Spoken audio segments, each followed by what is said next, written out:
El viejo caserón en las afueras de la ciudad siempre había tenido una reputación sombría.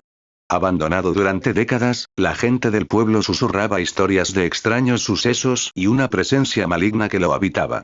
Cuando mi esposa, Sara, y yo lo compramos a un precio irrisorio, estábamos convencidos de que con algo de trabajo duro podríamos devolverle su antigua gloria. Ignoramos las advertencias, creyendo que eran meras supersticiones de gente pueblerina. Poco después de mudarnos, empezamos a notar cosas raras. Ruidos inexplicables en la noche, sombras que se movían sin una fuente aparente, una sensación constante de ser observados. Sara, una amante de los animales, insistió en que necesitábamos un perro para que nos hiciera compañía y nos diera seguridad. Después de buscar en varios refugios, encontramos a un pastor alemán grande y de pelaje negro azabache al que llamamos Nero. Nero era un perro peculiar desde el principio. Era increíblemente inteligente, aprendiendo órdenes con una rapidez asombrosa. Sin embargo, había algo en sus ojos que me incomodaba.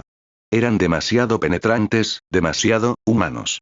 A veces, cuando lo miraba fijamente, tenía la inquietante sensación de que me estaba entendiendo a un nivel mucho más profundo de lo que un perro debería ser capaz. Con el tiempo, el comportamiento de Nero se volvió más extraño. Pasaba largas horas inmóvil, mirando fijamente las esquinas oscuras de la casa, gruñendo en voz baja sin motivo aparente. Se mostraba agresivo con cualquier visitante, incluso con nuestros amigos más cercanos, a los que antes recibía con entusiasmo. Sara intentaba justificar su comportamiento diciendo que se estaba adaptando a su nuevo hogar, pero yo sentía que había algo más, algo siniestro. Los fenómenos extraños en la casa también se intensificaron. Las puertas se abrían y cerraban solas, los objetos cambiaban de lugar, y por las noches escuchábamos pasos pesados en el piso de arriba, aunque sabíamos que estábamos solos. Nero parecía reaccionar a estos sucesos de una manera peculiar. En lugar de ladrar o mostrar miedo, simplemente observaba con sus penetrantes ojos oscuros, como si estuviera al tanto de algo que nosotros no podíamos percibir. Una noche, Sara se despertó gritando. Dijo haber visto una sombra alta y deforme parada junto a la cama, y que Nero, en lugar de ladrar al intruso, estaba sentado a su lado, observando la sombra con la misma intensidad con la que observaba los rincones oscuros.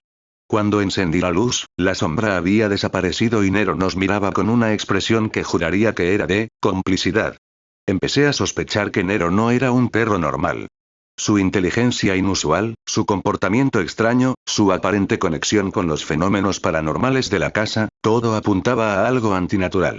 Empecé a investigar la historia del caserón, buscando respuestas a los extraños sucesos que estábamos viviendo. Descubrí que la casa había pertenecido a una familia que practicaba rituales oscuros y que había desaparecido misteriosamente hacía muchos años. Se rumoreaba que habían invocado a una entidad maligna que se había quedado atrapada en la casa. La leyenda decía que esta entidad podía tomar diferentes formas, incluyendo la de animales. El terror me invadió. ¿Y si Nero no era un perro? ¿Y si era la entidad que habitaba la casa, disfrazada para acercarse a nosotros? La forma en que nos miraba, su silencio ominoso, su aparente conocimiento de los sucesos paranormales, todo encajaba. Intenté compartir mis sospechas con Sara, pero ella se negó a creerlo. Amaba a Nero y lo veía como su protector. Me acusó de estar paranoico y de dejarme influenciar por las leyendas del pueblo. Una noche, los fenómenos en la casa alcanzaron un punto álgido. Los golpes en las paredes eran ensordecedores, los objetos levitaban y una voz gutural resonaba por toda la casa, susurrando palabras incomprensibles. Nero se comportaba de manera aún más extraña. Caminaba de un lado a otro, gruñendo y mostrando los dientes a las sombras que parecían materializarse en el aire. Pero no ladraba, no actuaba como un perro asustado. Parecía estar dirigiendo la orquesta del terror. Sara finalmente comenzó a sentir miedo. Vio cómo una silla se levantaba del suelo y flotaba en el aire, cómo las puertas se azotaban con una fuerza invisible. Incluso ella empezó a dudar de la naturaleza de Nero. Decidimos intentar algo desesperado. Habíamos leído en uno de los viejos libros que encontré sobre la historia de la casa que la entidad era vulnerable a los símbolos sagrados. Llenamos la casa con crucifijos y agua bendita, rezando para que nos protegieran. La reacción de Nero fue inmediata y violenta. Se retorcía y aullaba ante los crucifijos, como si le quemaran. Intentó atacarnos cuando rociamos agua bendita cerca de él, mostrando una agresividad que nunca antes habíamos visto.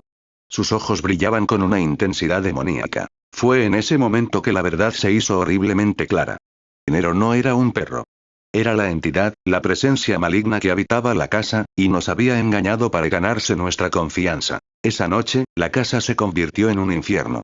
La entidad, en su verdadera forma, una sombra grotesca y tentaculada, se manifestó ante nosotros. Nero, todo lo que había estado disfrazado de Nero, se transformó, su pelaje negro azabache se fundió en la oscuridad, sus ojos se encendieron con un fuego infernal y su ladrido se convirtió en un rugido demoníaco. Sara y yo luchamos por nuestras vidas, utilizando los símbolos sagrados como armas. Pero la entidad era poderosa, y parecía disfrutar de nuestro terror. Nos persiguió por toda la casa, sus aullidos resonando en nuestros oídos, su aliento helado rozando nuestra piel. Finalmente, acorralados en el ático, sabíamos que nuestro final estaba cerca. La entidad se acercó a nosotros, sus ojos llameando con una sed insaciable. Sara lloraba, aferrándose a mi brazo. Cerré los ojos, esperando lo peor. Pero entonces, escuché un sonido inesperado. Un ladrido. Un ladrido familiar, pero diferente. Un ladrido de dolor y furia. Abrí los ojos y vi algo que nunca hubiera creído posible. El cuerpo de Nero, el perro que habíamos adoptado, estaba luchando contra la sombra grotesca. Su pelaje negro azabache brillaba con una luz extraña, sus ojos ya no eran penetrantes y oscuros, sino llenos de una determinación feroz. Ladraba y mordía a la sombra, defendiéndonos con una valentía increíble. La sombra pareció sorprendida por la resistencia de Nero. Lucharon ferozmente, la oscuridad chocando contra una luz inesperada. Vimos cómo la sombra se debilitaba con cada mordisco, con cada ladrido lleno de coraje. Finalmente, con un último aullido de desafío, Nero se lanzó contra la sombra, y ambos se desvanecieron en una explosión de luz cegadora. Cuando la luz se desvaneció, el ático quedó en silencio. La presencia maligna se había ido. Y Nero también se había ido. Sara y yo quedamos en shock, tratando de comprender lo que habíamos presenciado. El perro que creíamos que era una fachada para el mal, había sido nuestro salvador. Pero, ¿qué era realmente Nero? ¿Cómo un simple perro pudo enfrentarse a una entidad tan poderosa? Días después, encontramos una vieja fotografía escondida en un compartimento secreto del ático. En ella aparecía la familia que había vivido en la casa hacía muchos años. Y junto a ellos, un perro. Un pastor alemán de pelaje negro azabache, idéntico a Nero. En la parte posterior de la fotografía, había una inscripción descolorida. Nuestro fiel guardián, siempre protegiéndonos. La verdad nos golpeó con una fuerza escalofriante. Nero no había sido la entidad. Había sido el espíritu del perro de la familia original, atado a la casa, protegiéndola de la verdadera maldad que ellos mismos habían invocado. Nos había parecido peculiar porque no era un perro vivo, sino un espíritu guardián, esperando el momento de enfrentarse a la oscuridad una vez más. Nos salvó la vida, sacrificándose para desterrar la entidad que había aterrorizado la casa durante tanto tiempo. Nos había engañado con su silencio y su mirada penetrante porque no podía comunicarse con nosotros de otra manera, observando la amenaza hasta que llegó el momento de actuar. Nos fuimos de la vieja casa, dejando atrás su historia de terror y el sacrificio de un perro que no era un simple perro, sino un guardián leal que protegió a sus habitantes, vivos y muertos, hasta su último aliento espectral. Y aunque nunca olvidaremos el miedo que sentimos en esa casa, siempre recordaremos la valentía silenciosa del perro negro que no era un perro, sino un ángel guardián de pelaje oscuro.